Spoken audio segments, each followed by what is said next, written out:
Tandaan mo yan. Tandaan mo yan.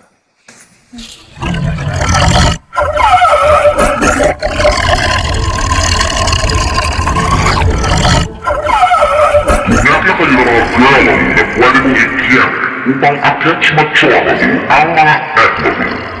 Go! Time, guys! Morning! Guys! Ready! Ano palang breakfast natin ngayon, Tita Donna? As usual, hotdog. Ito lang! Bakit you're making reklamo, ha? Doon naman po. Tita Donna? May choice ba kami? Meron. Ano yon? Umuwi kayo. Huwag na kasi magreklamo. Tara, let's eat. Oo nga, sige na guys, bilisan nyo dahil mag-start na tayo ng activities natin guys. Ayoko na makukulit ha? Yes, ma'am! Okay, good. Sige na, kain na. Kailangan yung energy ko. Kain. Sarap ba? Ano yun?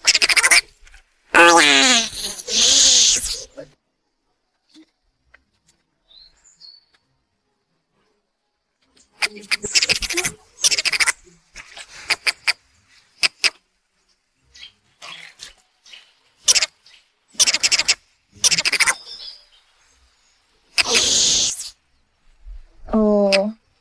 Hoy, hoy. Sadyang ang paglaruan yan, hindi natin alam kung saan galing yan.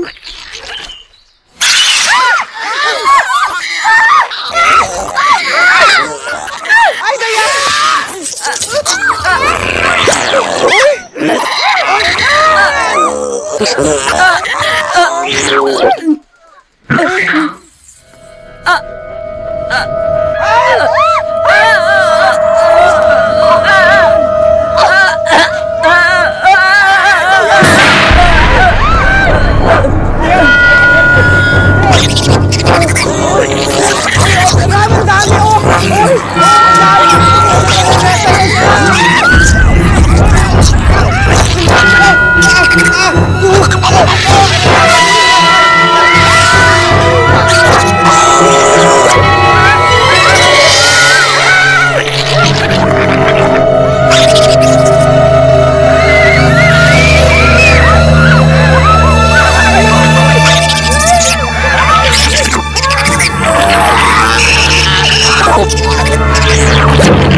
Anong nangyari dito? Nagkakapit po kasi kami, tapos bigla na lang po kami hinugod ng mga malilit na monster. Anong itsura ng mga alien na ito? Ang cute nila when we first saw them. They look like toys. Malamang yung sinasabi nila mga alien, yun yung tinutukoy ni Ina eh. At yan din ang dahilan kung bakit ako nandito ngayon. Enteng Agimat. Pero bagong lahat, mag-group hug muna tayo. Group hug! Group hug! Group hug! Halika, group hug tayo! Group hug! Ayaw? Kailangan bang magyakapan tuwing nagkikita kayo? Oo nga.